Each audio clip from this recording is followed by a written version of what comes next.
Mais moi je suis totalement contre la banalisation de ce qui est en train de se passer. L'heure est grave. Et puis après avoir dirigé ce pays par procuration, pendant pratiquement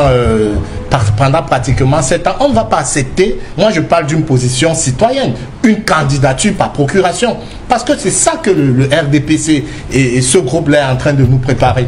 On est dans une situation précise et cruciale, c'est une situation de pré-campagne électorale. Et on a un parti politique qui a choisi de s'approprier les moyens de l'État pour entrer en campagne. Voilà le problème. Ce même secrétaire général est venu en mars 2025 ici à Douala pour une visite au port autonome de Douala, mais a organisé des consultations toujours dans le cadre de mener la campagne du parti politique. Et puis, l'autre chose qu'on peut constater aujourd'hui, quand tu parlais de cacophonie, c'est cette incertitude qu'on a au sein du RDPC actuellement. Ils font beaucoup de random autour de quelqu'un qui ne s'est pas encore déclaré candidat jusqu'à aujourd'hui. Est-ce qu'ils veulent le forcer à la candidature? Est-ce qu'ils ont une stratégie pour nous l'imposer? N'oubliez pas qu'ils publient depuis quelques mois déjà une série de tweets, de discours anciens, pour la plupart recyclés, qu'ils prennent Donc, moi je l'ai dit en d'autres circonstances, si on a un candidat, si Paul Biya est candidat, mais qui se présente au public, lui qui se présente et qu'on le voit, qui mène campagne, on ne va pas accepter une autre candidature et une campagne par procuration. Ce n'est pas possible. Qu'ils prennent les devants, s'il y a des consultations à faire, qu'il les fasse, et maintenant qu'il ramène ses troupes pour aller en campagne. Bongo n'a aucune légitimité pour mener une campagne. Si le candidat, lui, Ngongo, qui se déclare, tout ce circuit qui a conduit le Cameroun à ces blocs qui s'affrontent et qui se neutralisent, qui paralysent l'action de l'État, c'est à ça qu'on va encore aboutir. Ça, c'est pour répondre à ta question sur l'action du... Clairement, il y a une tentative de reprise en main de la part de l'organe de l'autorité légitime pour mener ces consultations. Parce qu'on se rend bien compte... Il y a le sentiment d'être surpassé. Bien sûr, d'être mis sur la touche aujourd'hui. D'être mis sur la touche. Et je dis, c'est encore... Ça témoigne encore des antagonismes qu'il y a au sein même du RDPC. Je ne le dis pas pour m'en plaindre. Je ne le dis pas pour m'en plaindre. mais c'est tout simplement une réalité. Même au sein du parti, il y a beaucoup qui supportent la démarche de M. Onana, par exemple. Ouais. Qui vient d'annoncer sa candidature à l'élection présidentielle sur la bannière du RDPC. Tout à fait. Ça en rajoute à la confusion. Tout à fait, tout à fait. Maintenant, il y a une dynamique qui peut se créer autour de cette candidature. Peut-être pas pour faire définitivement bouger les lignes, pour au moins remettre l'église au centre du village, pour au moins se rendre compte qu'aujourd'hui, à la fois ce parti et le pays ne sont pas dirigés. Parce que tout ce qu'on voit là, cette cacophonie, ça traduit le fait qu'il n'y a pas un commandant à bord. Il n'y a personne qui dirige en réalité. Il y a des fractions qui essayent à un moment ou à un autre de reprendre l'initiative. Là, vous reprenez un peu la déclaration d'Issa Thiora Bakary. Oui. Je veux dire, reprise en grande une du journal de Mutation qui dit que ce n'est pas Paul Biya qui gouverne le pays. Oui, ça on le dit depuis des années. Si ce n'est pas Paul Biya, c'est donc qui?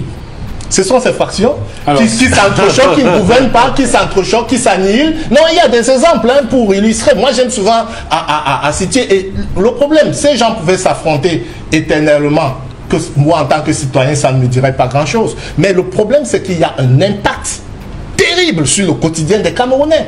Le pays est à l'arrêt. Les projets qui sont initiés n'aboutissent pas, ou bien aboutissent très mal. L'un des exemples légendaires que j'aime souvent citer ces derniers temps, c'est le barrage de Natigal, 420 MW, construit sans voie de transport, et où le Cameroun est déjà en train de payer depuis le mois de juin 10 milliards mensuels de factures à EDF, alors qu'on n'arrive pas à sortir l'énergie qui a été produite là-bas par EDF. Ça, c'est un vrai problème. La même chose, on peut le dire du port, du port de Crédit qui a été construit sans qu'on ne pense aux moyens d'évacuer les marchandises du port. Quand vous voyez, quand on dit que le Cameroun n'est pas dirigé, c'est qu'on a tendance à croire que c'est l'irrationalité totale qui est à la tête du pays.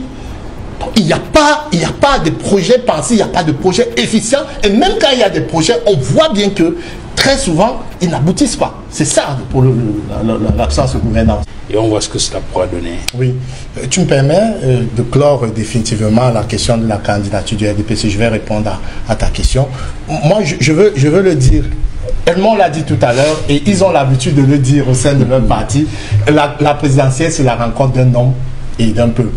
Si vous avez un candidat, si votre candidat est Paul Biya, qu'il vienne à la rencontre des Camerounais et qu'il regarde les Camerounais droit dans les yeux, qu'il défende 43 ans de casse sociale, d'inertie, de malgouvernance du pays, qu'il défende ce bilan, qu'il ne fasse pas comme vous avez l'habitude de faire, de vous défausser. Vous remarquez bien qu'il ne vienne jamais défendre, même quand il s'agit d'un secteur, hein, vous ne voyez pas les ministres ou bien les responsables, les directeurs généraux venir sur les plateaux défendre leur action. Ils envoient des communicants, voilà. J'ai beaucoup de respect pour Maître Gagny le sait, mais c'est comme ça que fonctionne le RDPC malheureusement. Maintenant, de manière précise, pour répondre à ta question, je crois qu'on est dans un moment essentiel de la vie de la nation et ces démissions en cascade sont du pain béni pour la dynamique de changement du pays. Du pain béni parce que déjà, ce pouvoir, la République menée, en fait, le sens de la République ou bien le gouvernement RDPC par son incapacité à répondre aux aspirations du peuple camerounais, à développer une sorte de repli identitaire. C'est-à-dire que les gens ne trouvant pas de réponse au sein de la République à leurs aspirations, à leurs besoins, ont cru que c'est en se repliant au sein de leur communauté qu'ils pouvaient trouver ça. Et puis, c'est à sédimenter le vote qui est un peu devenu féodal. Il faut le reconnaître. Et au Cameroun, aujourd'hui, vous ne pouvez pas minimiser le poids de deux leaders qui ont démissionné, surtout dans le Grand Nord. Je veux parler de Bello Bouba et d'Issa Tiroma. Le Grand Nord à lui seul, c'est à peu près 40% de la structure de vote du Cameroun. Un peu, peut-être on va dire 35%. Mais il faut bien comprendre aussi que cette démission a été poussée et portée par un peuple.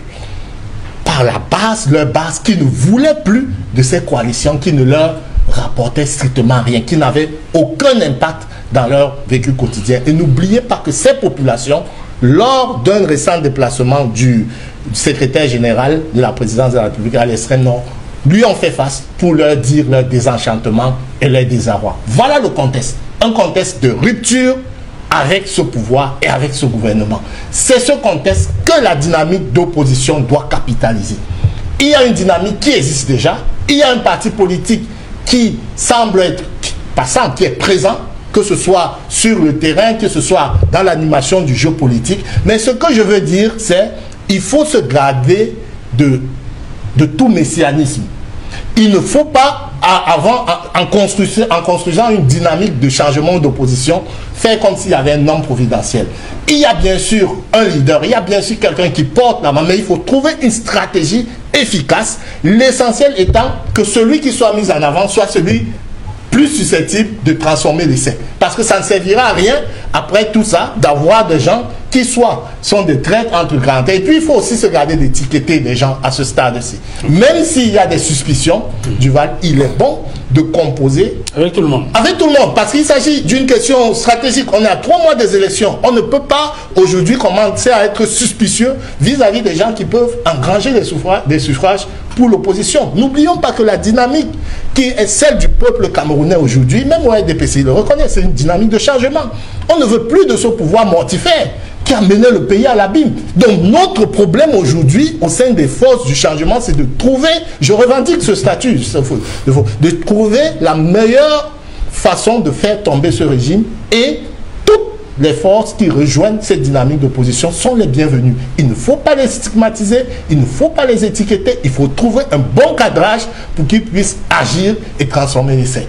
Les amis, sur cette chaîne, nous partageons les actualités sur l'Afrique, sur les pays africains tels que le Cameroun, la Côte d'Ivoire, l'AES également.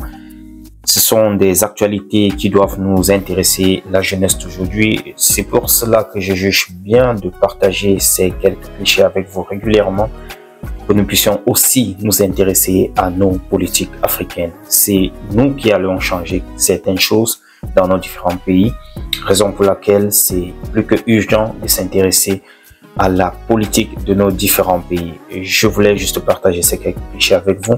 Si vous ne l'avez pas encore fait, n'hésitez surtout pas de partager, de liker et surtout de vous abonner et d'activer la cloche de notification.